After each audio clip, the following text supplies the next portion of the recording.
Film berlatar di tahun 1887 di Agra, India. Kita diperkenalkan dengan seorang pemuda bernama Abdul Karim yang biasa disapa dengan nama Abdul. Abdul bekerja sebagai juru tulis di rumah tahanan Inggris. Saat itu India masih menjadi negara jajahan Inggris. Ketika lagi bekerja, Abdul dipanggil oleh kepala sipir penjara. Ia diberitahukan terpilih menjadi perwakilan yang akan berangkat ke Inggris, yang tujuannya untuk menyerahkan mohur kepada ratu di acara seremonial kerajaan. Seketika Abdul merasa sangat bahagia dengan kabar tersebut. Mohur merupakan koin emas yang dicetak oleh beberapa pemerintahan, termasuk British India. Singkat cerita, Abdul dan salah satu orang lainnya bernama Muhammad diberangkatkan ke Inggris. Setelah menempuh perjalanan selama 2 bulan lamanya, mereka sampai di sana dengan selamat. Sebelum mereka bertemu dengan Ratu Victoria, Abdul dan Muhammad dijelaskan cara untuk menyerahkan mohur. Mereka dilarang untuk menatap mata Ratu secara langsung. Tibalah di hari acaranya, di mana tamu dari berbagai negara telah hadir di istana. Setelah menunggu, tibalah giliran Abdul dan Muhammad. Setelah mohur diserahkan, Abdul membungkuk dan berjalan mundur beberapa langkah. Meski sudah dilarang sebelumnya, Abdul dengan sengaja menatap mata Ratu, sembari ia memberikan sebuah senyuman. Selesai acara, pengurus kerajaan bernama Sir Henry menanyakan pendapat mohur kepada Ratu. Tak disangka, jawaban sang Ratu mengejutkan semuanya. Bukan menjawab suka atau tidak, ia malah menjawab kalau pemuda dari India yang membawa mohur sangatlah tampan orangnya. Selesai acara, Abdul dan Muhammad lagi siap-siap mau pulang ke India. Tetapi mereka dilarang pulang oleh utusan Ratu karena Ratu meminta keduanya untuk menjadi pelayan di acara berikutnya. Lagi-lagi Abdul diingatkan agar tidak menatap mata Ratu, dan ia juga diingatkan untuk tidak berinteraksi dengan tamu. Mereka diperintahkan untuk mengantarkan puding jeli kepada Ratu. Setelah mengantarkan jelinya, Abdul tiba-tiba bersujud dan ia mencium kaki sang Ratu. Hal ini biasa dilakukan oleh orang India untuk menghormati seseorang. Sang Ratu menjadi tersanjung diperlakukan seperti itu. Sementara pengurus istana memarahi Abdul. Ia dimarahi karena Abdul menatap mata dan mencium kaki Ratu. Sang Ratu semakin penasaran dengan Abdul. Abdul pun dipanggil oleh Ratu ke ruangannya. Abdul memperkenalkan dirinya bernama Abdul Karim, dan ia bilang ia adalah seorang penulis. Abdul juga bilang kalau ia ahli karpet. Dialah orang yang memilih karpet terbaik di India, kemudian dikirim ke istana Inggris. Hal ini membuat Ratu terkesan dengan wawasan dan gaya bicara Abdul. Keesokan harinya, Abdul menceritakan tentang Taj Mahal yang ada di India. Abdul bilang Taj Mahal merupakan bangunan yang sangat megah yang ada di sana. Ia menceritakan Taj Mahal dibangun oleh Shah Jahan untuk mengenang mendiang istrinya. Ia membangun Taj Mahal dengan mendatangkan arsitek terbaik dari Persia dan Afghanistan. Cerita-cerita dari Abdul dan gaya bicaranya membuat Ratu semakin terkesan. Sementara Sir Henry dan juga pengurus istana lainnya, mereka mengawasi pembicaraan Abdul dari kejauhan. Terlihat mereka tidak senang dengan kedekatan Abdul dan Ratu. Pada suatu ketika, Ratu Victoria meminta Abdul mengajarinya bahasa Hindi. Abdul bilang banyak sekali bahasa di India. Bahasa yang paling tinggi di sana adalah bahasa Urdu. Ratu pun meminta Abdul mengajarinya bahasa Urdu.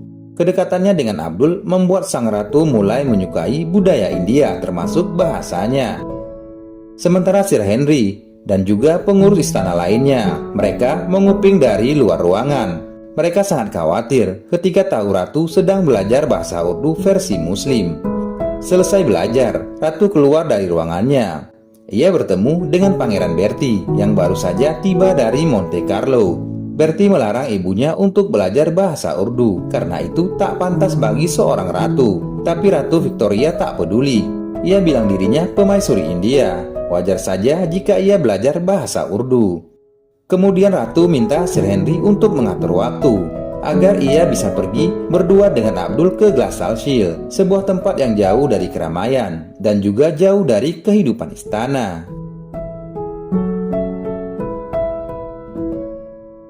Sampai di sana, sang ratu menceritakan kalau ia sangat kesepian semenjak ditinggal oleh Raja Albert, suaminya. Ia juga merasa sangat bosan dengan kehidupan istana, di mana para pengurus menjilat kesana kemari untuk mengincar kekuasaan, termasuk 9 anaknya sendiri. Mereka saling iri dan berselisih satu sama lain demi kekuasaan. Di tengah kesedihan yang begitu mendalam, Abdul mengutip beberapa ayat Al-Quran untuk menghibur. Tak disangka kutipan tersebut membuat Ratu sangat tersentuh. Abdul juga bilang kalau ia seorang hafiz Al-Quran. Mendengar hal itu, Ratu semakin terkagum-kagum dengan Abdul. Ia meminta Abdul untuk menjadi guru pribadinya. Ia meminta Abdul untuk mengajarinya bahasa Urdu, Al-Quran, dan apapun yang Abdul tahu. Sepulang dari sana, Ratu memberitahukan Bertie kalau Abdul bukanlah pelayan lagi, melainkan seorang guru baginya, dan ia akan memiliki staf khusus di istana. Mendengar hal ini, Bertie tentu saja tidak terima, tapi ia tidak bisa berbuat banyak selain menerima keputusan Ratu. Pada suatu ketika, Ratu dan rombongannya pergi ke Florence, Italia. Dalam perjalanan ke sana, Ratu memberikan hadiah liontin kepada Abdul. Abdul pun sangat terharu dan ia berterima kasih kepada sang ratu. Sesampainya di Italia, setelah menonton opera, Ratu dan Abdul terbawa suasana bahagia. Mereka terlihat berdansa bersama. Lagi dansa, Abdul bilang kalau Ratu orang yang spesial di hidupnya, bahkan jauh lebih spesial dari istrinya. Mendengar Abdul sudah punya istri, awalnya Ratu syok. Ia tak menyangka selama ini Abdul telah mempunyai istri, karena Abdul tidak pernah bercerita. Ratu pun memerintahkan Abdul kembali ke India, serta membawa keluarganya ke istana. Singkat cerita, beberapa bulan kemudian, Abdul kembali ke istana dengan membawa istri dan mertuanya, serta satu pelayan bernama Ahmed. Setelah keluarga Abdul tinggal di istana, Ratu semakin tertarik dengan budaya India. Atas idenya Abdul, sang ratu membangun sebuah ruangan bernama Durbar. Ruangan yang biasa dipakai oleh bangsawan dan raja-raja di India untuk pertemuan. Setelah membangun Durbar, Ratu juga memasang foto tokoh penting dari India dan juga foto Abdul terpampang di sana. Hal ini membuat Perdana Menteri marah kepada Sir Henry. Ia bilang tidak seharusnya ruangan Durbar ada di istana. Ia ingin Abdul disingkirkan bagaimanapun caranya. Pada suatu ketika, Ratu memerintahkan dokter istana untuk mengecek kesuburan Abdul dan istrinya. Setelah dicek, ternyata Abdul menderita kencing bernanah. Informasi ini ia sampaikan kepada Sir Henry, dan mereka merasa sudah punya senjata pamungkas untuk menjauhkan Abdul dari sang ratu. Mereka pun menjumpai Ratu. Awalnya Sir Henry bilang ia memiliki informasi penting tentang Abdul. Ia bilang Abdul hanyalah seorang penipu. Abdul bukan berasal dari keluarga bangsawan dan ayahnya juga bukan seorang guru. Abdul berasal dari keluarga yang tidak berpendidikan. Sir Henry menunjukkan sebuah dokumen tentang keluarga Abdul. Sang ratu bukannya melihat, ia malah marah kepada mereka karena memata-matai keluarga Abdul. Sang ratu kemudian meminta Abdul masuk ke ruangannya, dan ratu memberitahukan ia akan memberikan gelar kesatria kepada Abdul. Mendengar hal itu, si dokter tidak terima dan ia memberitahukan penyakit yang diderita Abdul dengan harapan ratu jijik dan menjauhi si Abdul. Ratu bukannya jijik, ia malah memarahi si dokter karena tidak mengobati penyakitnya Abdul. Beberapa hari kemudian, pengurus kerajaan menolak gelar kesatria yang akan diberikan kepada Abdul. Mereka sepakat jika Abdul diberikan gelar tersebut, mereka akan mengundurkan diri. Setelah sepakat, salah satu dari mereka kemudian menjumpai Ratu. Ia bilang pengurus istana menolak pemberian gelar kepada Abdul. Jika Ratu tetap ngotot, mereka mengancam akan mengundurkan diri. Hal ini membuat Ratu marah dan menganggap pengurus istana telah berkhianat. Ratu pun mengumpulkan mereka di ruangan Durbar. Ia bilang jika tidak ada yang senang dengan keputusannya, Mereka dipersilahkan maju ke depan untuk mengundurkan diri, tapi tidak ada satupun yang berani melakukannya. Keluar dari sana, tiba-tiba Ratu terjatuh. Sejak saat itu kesehatannya mulai menurun. Ratu meminta Abdul untuk pulang ke India. Ia sadar dengan kesehatannya. Ratu bilang kalau Abdul pulang, ia bisa melindungi kepulangan Abdul.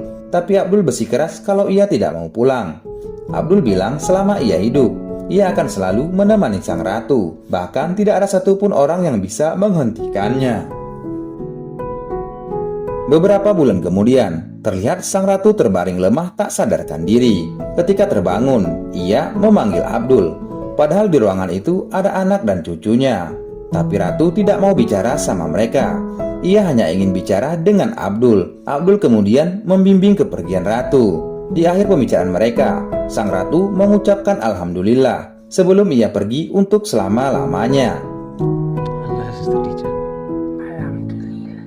Setelah Ratu Victoria meninggal, Pangeran Bertie yang dikenal dengan Charles VII menjadi raja selanjutnya kerajaan Inggris. Bertie memerintahkan untuk mengusir keluarga Abdul dan membakar semua barang yang berhubungan dengan Ratu Victoria. Dari semua barang, hanya liontin yang berhasil diselamatkan dan menjadi kenang-kenangan buat Abdul. Pada tahun 1901, Abdul dan keluarganya kembali ke India. Di akhir film, Abdul berkunjung ke patungnya Ratu Victoria yang terletak di dekat Taj Mahal. Abdul mencium kaki ratu dan menanyakan kabarnya di hari itu. 8 tahun kemudian, pada tahun 1909, Abdul meninggal dunia. 100 tahun lebih setelah kematian Abdul, barulah di tahun 2010 kisah persahabatan keduanya terungkap ke publik. Dan film pun selesai.